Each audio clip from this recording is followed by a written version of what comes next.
Balancing the family and work life is never easy. Men and women in the field do it every day. Long hours, emergency calls that mean you have to juggle family. That's tough on the home life, and then you get up and do it again. Rob Cain is a president of a hearty, high-performing team with a family of 3 in tow. He pulls no punches on how hard it can be, and he repeatedly gets results. He's based in New Jersey. You can tell by his accent it's the best. Let's hear where the work took him. Rob Cain, GE president, fresh out of New Jersey. Yeah. Busy, busy, busy. I appreciate you coming in today, man. It's my pleasure to be. I know we've never met formally. I've seen you on tons of Zoom calls, seen your name on tons of emails. Yep. Worked with Doug in our leadership training, which phenomenal guy. Good guy for sure. Absolutely. Hard worker. That's good. So how'd you, man, president of GE, that was recent? Yeah. Congratulations. Thank you very much for that. Start of the new year, I took over for Evan. So I got some big shoes to fill there. A lot of pressure? Sure. Definitely. He's a phenomenal guy, hardworking guy, and sharp guy. So did a great job leading the business with his father, and so definitely have some shoes to fill. For both of those guys. Wow. But now prior to that, so let's go back to the younger years of Rob Cain. So going way back to getting involved in the trades. Is that what we're talking? So exactly. 13, 14, working for my uncle in the summertime, doing demo at these junk houses and terrible neighborhoods, and so definitely getting to experience a lot of different aspects of construction, and from a real young age. So that was cool. Get paid under the table at that time? Under the table, Cash if money? at all. Yeah. If at all. Especially with the uncle part. But yeah, no, it was good, and learned a lot about what to do, what not to do, and I think what I like doing, and so from there, I kind of always stayed in it, and every summer, you could make more money, working the trades than you could, working as a cashier. Probably would have had more fun at some of the other jobs, but the temperatures have been a little more, I guess, lower temps instead of being out there in the field, sweating. Yeah. So I enjoyed that aspect of it, and like I said, the money was better. And my old man was. What were you making back then? You remember? Jesus. I mean, $10 an hour was good back then, cash. So framing houses, whether you were doing that or doing sheet metal work and hanging ductwork. Oh, you were doing construction. Oh yeah, I would jump around and just wherever I could get money. I mean, that was really it. So right. I didn't grow up with a lot of money. My parents didn't have a lot of money. My dad was a mechanic for Pepsi, and my mom was a dental assistant. So I learned from a real young age, just start working, and if you want it, it's yours to get, but you gotta work hard for it. So they led by example. Yep. Nice. So, You got siblings? I do. My brother passed away. I'm Rest sorry. in peace, a couple years ago, and my sister, still around. So. Okay. Yep. Okay. So from residential, I guess that was more residential construction. Yep. Yeah. So residential construction and HVAC, framing, just general handyman repairs, home remodeling work, really kind of wherever I could get hours. And then there was a company not far off the street from me called All Shore Heating and Air Conditioning, and I started. Definitely a Jersey name, All Shore. Yeah, not a great. Well, I shouldn't say that. Anyway, learned a lot about what not to do there, and they did a lot of new construction, a lot of piecework. So just a lot of guys running wild all the time. And explain that piecework. I remember doing it in electrical field. I used to get paid per ballast when I change out fixtures. Yep. How's that work for the residential piecework HVAC? They would these guys, when they were doing piecework, would get paid by how much metal they put in. So I'd go drop off 4, 5, 6 houses worth of ductwork. Around New Jersey, it was Hovnanian. Hovnanian was the builder that was doing all the track housing back then. So we had a sheet metal shop, and my first job with them is I was running ductwork out to sites. So just dropping it off, delivery? Yep. loading the order of metal, and then pulling boots and flex and whatever else, and hard pipe, and then make sure you got the order complete. And I'd go drop off like 4 or 5, 6 houses, however many I could fit on the truck. Okay. And then I'd pull everything into the houses for these guys to get started. And they would start doing piecework and knock out some 2-3 houses a day. Oh wow. And these guys would move. Yeah. Some questionable characters. I got some of their names were even questionable. Like Eight Ball was one of them. So definitely, he would always be like sleeping on his dashboard when you got there, and then he would like wake up and like, okay, this guy's ready to go. It was pretty rough times. But I was like 17, so they put me in like a 24-foot box truck. I think it was like my first week there, and just go ahead, have at it, and sent me over the bridge to Delaware, which was eventful in itself. You couldn't even do that now. I mean, especially at that age. Yeah, right. But so kind of learned quick what to do and how to interact with people. Any big failures back then as far as mistakes, screwing something up?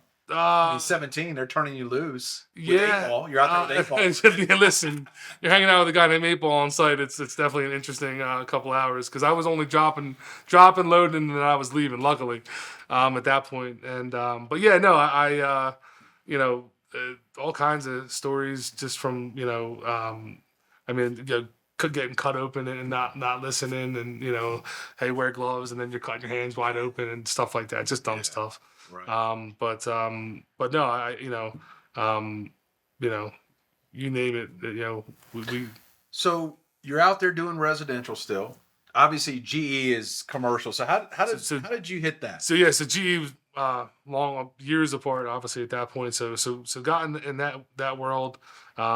Finished high school. I was still working, weekends and summers and winter breaks. Were you saving your money? Was there a goal in mind, or what? There was always a goal in mind. I mean, I was just enough to pay for beer in my truck, and full tank of gas. Back in those days. Then I ended up going to school. I went to Cabrini for English and communications because actually I wanted to do this type of work, audio video production. Really? That was what I was. I'm a drummer, so I was a musician. Drummer now, or I had my whole life. I mean, wow, a musician too. So, but I again, work was always a priority for me, and so I went to school. Realized first semester didn't want to do that. So I dropped pretty much everything, all my classes for my major, and I just took all business classes, and I kept my major just to be able to get my degree. No more at this point. No HVAC. No. No, I mean I was doing floor demolition at night in college. I was bartending. I was doing kitchens and bathrooms for myself on the side.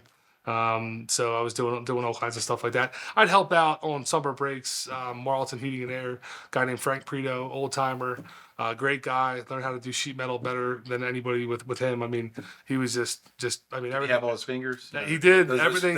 Everything. He was like probably 4'11". And so I'd walk in with him, and I'm like 6'3", and so he loved me because in the basements I could hang the ductwork up without getting on a ladder, so I'd hold it for him, and then he would go and put hangers on, and then we start putting all around pipe in and everything. So, but that's where I really learned how to do it the right way. He was one of those guys, very meticulous, and I really appreciated that part of the business of like, you're putting in a system and it's got to work right, but you also want your work to look clean and taking that pride in your work. And so I liked working with him a lot. That's good. So from there, trying to close that gap to GE. I got out of school.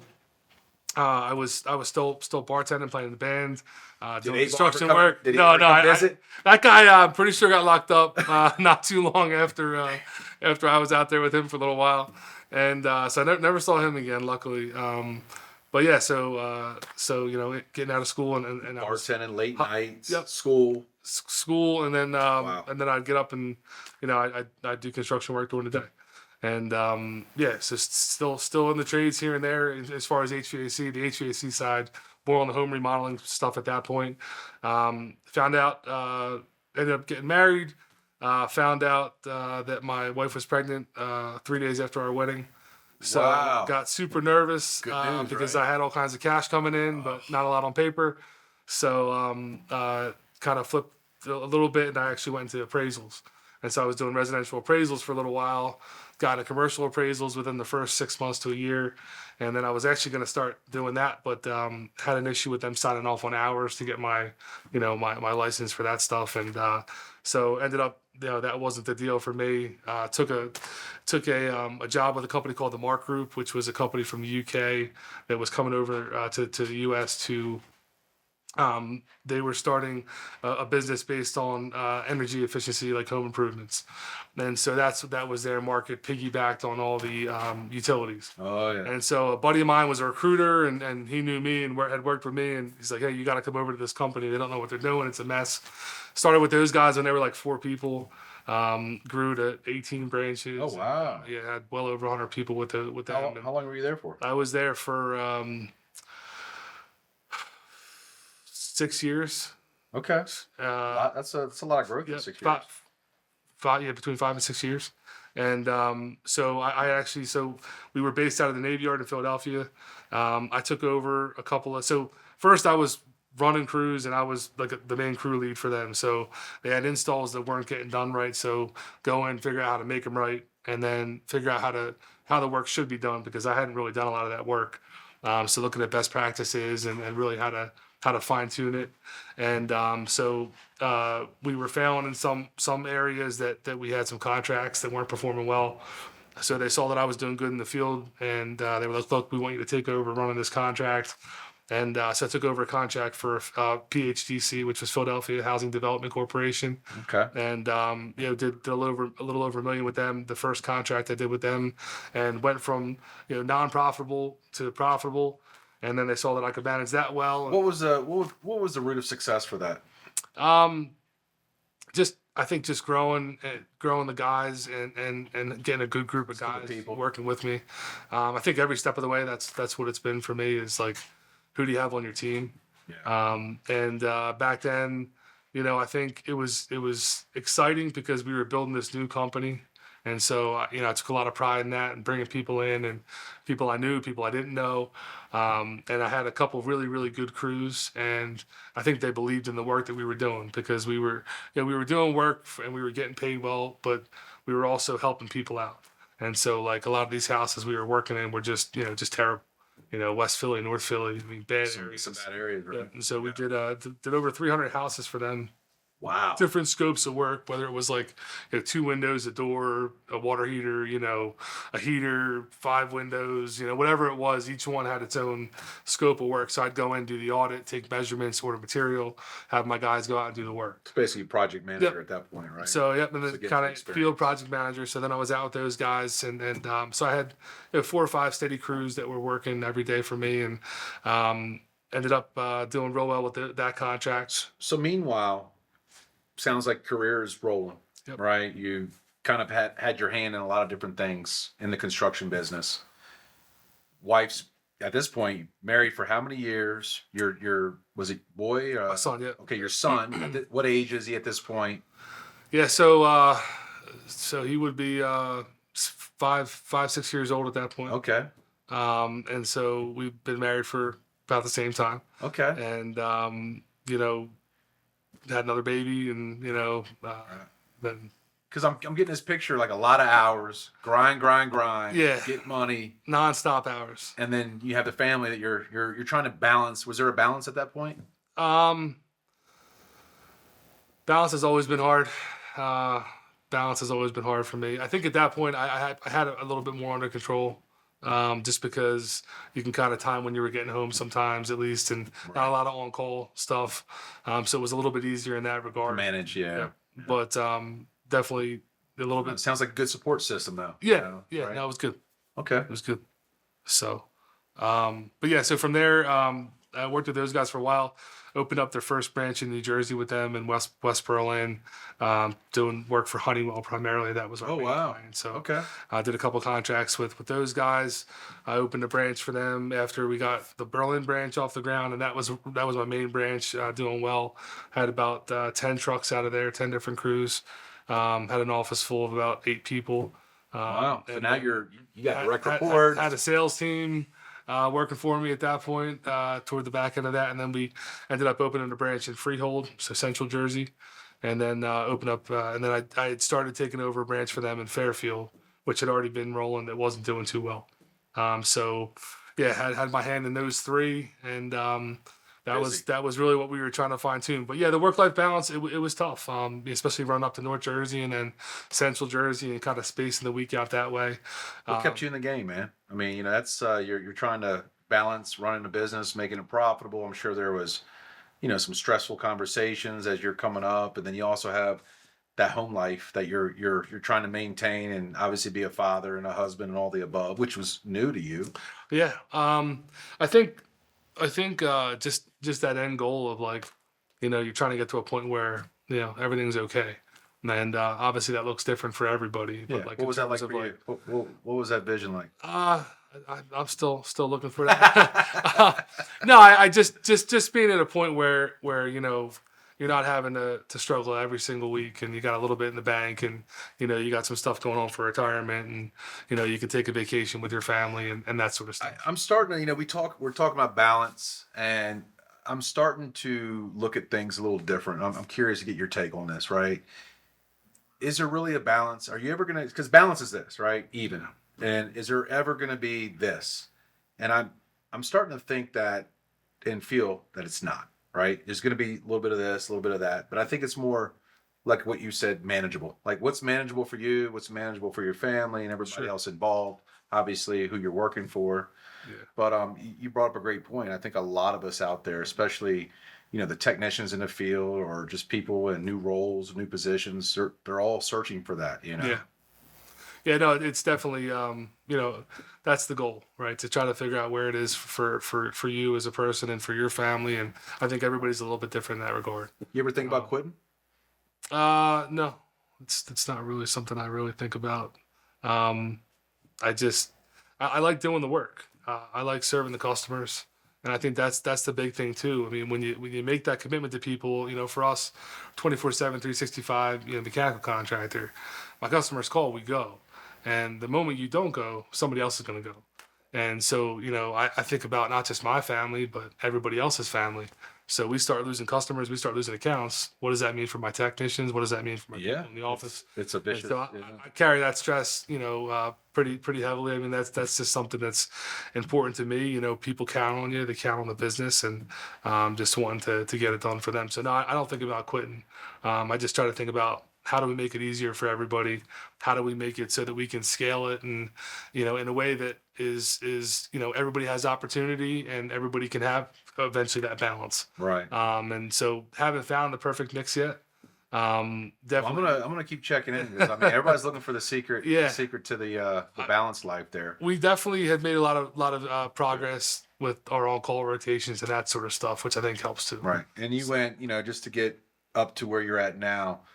You were managing how many people at Honeywell at one point? On that for that contract, I had it was 8 crews at 2 every day, so 16 guys in the field for that. President now, GE. Yep. What is that? How many people are working at GE? Got 100+ people now. Wow. I mean, that's huge. Yeah. How's that feel? It feels good. Definitely, not taken lightly though. Yeah. So we have a reputation to keep up, and there's an old saying at GE, building a reputation, not resting on one. And that was something that was on the wall. It was like one of the first things I saw when I came into that building that Gary had put that up. Yep. Yeah. And but that really resonated with me, because you got to keep. It's not just about the one time you had great service. It's about performing consistently, and it's about being there when something happens. I came across one. I think it was last week. It's today's hits won't win tomorrow's games. Kind of the same thing. Exactly. Hearing what you were saying, it's kind of the same. Yep. Same thing. Where does the technician lie in all this, Rob? Like, you're now the president. You've come up through. I mean, you get a heck of a career in different avenues. You got, you first met a technician back in the day by the name of 8 Ball, right? Which, you had one view of him. I like that name. I don't know why I keep bringing it up, but now it's catchy. It is catchy. I kind of like it. I might name the next dog. I don't know if I would do that, but maybe. But the technician, you have how many techs in the field? We're over 65 now. So. You are essentially responsible for everybody in that business. Without the technicians, I think it's fair to say there is no business. Yeah, listen, the technicians are everything. It's talk about that a little everything. Bit. So I think, my guys, for me, and try to remind everybody in the office of this all the time, and I think everybody's conscious of it. Is there's no us and them. It's us, all of us, and so that's number one, right? Everybody's got to be on the same team, and my guys all work hard. I got nothing but respect for them. I mean, there's little things that happen to me just randomly where I remember just times with my dad coming home and like, oh, they got this new dispatcher and she doesn't even talk to anybody. It's just like, and like, it's just these random things pop in my head now when I'm dealing with different situations. And and I can understand now what he was thinking when you're out there running service. It's the middle of summer and you got someone on the other end of the phone. It's, not being very kind. And it's like, look, we're all a team. We got to work together. And Absolutely. so for my guys in the field, everything starts with them. Any way we can support them, we do. I'm very aware that, without that, it doesn't exist. And our reputation doesn't exist without them. So just kind of reminding people to do the right thing all the time. Don't take the shortcut. We got to do it right. Do it right the first time. And just having that communication back and forth. I've always talked a lot to everybody in the field, and I wouldn't change that. That's how you know what's going on. That's how they know what's going on. Absolutely. So it's like that mutual respect for each other, and keeping them informed, and them keeping me informed, and so we can best serve the customer. And again, that's that end goal of taking care of the customer, making sure that we have that customer for a long time, and that we can make that sustainable. You look at the technician, and you obviously there's a big respect, high regard for them, like you just talked about. How many kids do you have now, Rob? I have 3. So 3. Yep. Married to your wife. You have technicians in the field, running wild calls, right? Yep. Dead of summer, just got married, newborn on the way, getting a phone call from the wife. When are you coming home? All those things. That's what it's like being in the field. Yeah. You're out there and you're trying to balance an angry customer with an angry wife and a son you got to get to t-ball practice. Trying to figure out what time we're getting home. All those things. And sometimes you can't even give them an ETA. A customer's going to get an ETA before your own family will. You're right. So what advice do you have to say to those technicians out there that are listening right now, mad because they're on their 4th call, they just changed out their 3rd shirt, and they don't even want to go home because they know as soon as they walk in that door, they're going to catch hell? I think my message would be, hang on. It gets better. It gets better over time. You learn how to find the balance. You continue to develop your own skills and to start to trust in yourself and your abilities, and that all together makes it get easier. And along with that, I would say, like, have trust in us. I mean, every single day I think about how to make their lives easier, genuinely. And since I've been president of GE, we're working on a few different things when it comes to time off and some other things that I've been hearing for a long time. And so Good. making some of those changes and getting stuff in place, like, as long as we can sustain it, I want to do it. But there also becomes that piece of, like, have that mutual respect and understanding of we have a business to run. And so I'll do what I can do. We'll do what we can do. But we have to work together, and the more we're successful, the more we can all be successful. And so that means, maybe more time off, or, whether it's bonuses or things that we can do for these guys long term. But that would be my message, is just hang in there, because the more you develop it and you gain confidence, I think the easier it becomes. And you start to know, like, hey, I've already had my worst days, and so there's not too many you find that then kind of compete with some of those worst days. And then you can kind of draw on those experiences of, like, hey, wait, like, I've been through much worse than this right now. Oh, yeah. And not that sounds the greatest when you're talking about it, but I just think it's you got to have that pride. I mean, you're out there doing a job that a lot of people can't do. You have skills that people don't have. And so, that's commendable. I mean, that's awesome. Like, you should be proud of that. And even at that point, you're not going to see everything. No, that's true. We're all still learning. I mean, it's just constant. So, but just having that drive to do it, and being the expert out there. I mean, there's nothing better than that. Being the guy that knows. I think too, for like the techs out there that are. Patience is number one. We talk about growth and we talk about all these things, but we don't really talk about the patience that's required to get to that point. You've got a lot of things out there that are showing a a picture of overnight success, and there's really no such thing as overnight success. So I like to tend to ask people sometimes, what are you doing? You know, like if you want to look at like sports teams, athletes, if you think you're going to get good at just 8 hours a day, 40 hours a week, you can be mediocre. Yep. Because at that point, you know, when talent stops, you know, hard work begins to kick in, and that's what it's. You have to ask yourself, what else are you doing outside of that time? Oh yeah, no, and listen, it's the guys that go home and they research that problem that they had, or they look Yeah. up that unit that they worked on, and they put those extra pieces together. Those are the guys that go to the top, and you know when those guys are at the top, I mean, you know, listen, whatever you need, I'm here to support you, right? Yeah, right. Like that's it at that point, right? Yeah. I'm here to support you. Yeah. And so, I mean, I don't think there's any better position for them to be in either when they're there. I mean, I can't work without them, you know, but 100%. they also need us in that regard of, you know, you don't want to be worried about, you know, going to collecting a check after 15 hours too. If you have your own company, it's nice to work at a company that's a good company and Yeah. and is going to be there for you and look out for your best interests. And so trying to be all that is really where we are. Like, you know, give them the runway to get to the highest levels they can, making sure that they want to stay on our team forever, because that's really where we want them forever. I mean, Retire from, you know, with us, and you know, it works good for everybody. right. So I got to say, man, I appreciate the fact that you're busy. You got the wife and the kids, and you have a big team. I mean, geez, big team. You took time out to come in here. I love hearing your path, you know, what you've been through. I didn't know much about you prior to this conversation here today, but what I'm hearing and what I'm feeling is you're about the people, you're about the technicians, and I really appreciate you sharing those, you know, sharing the conversation with me and everybody who's listening today. you know, it's my pleasure, and I appreciate you taking the time. Thank you. Thanks, man.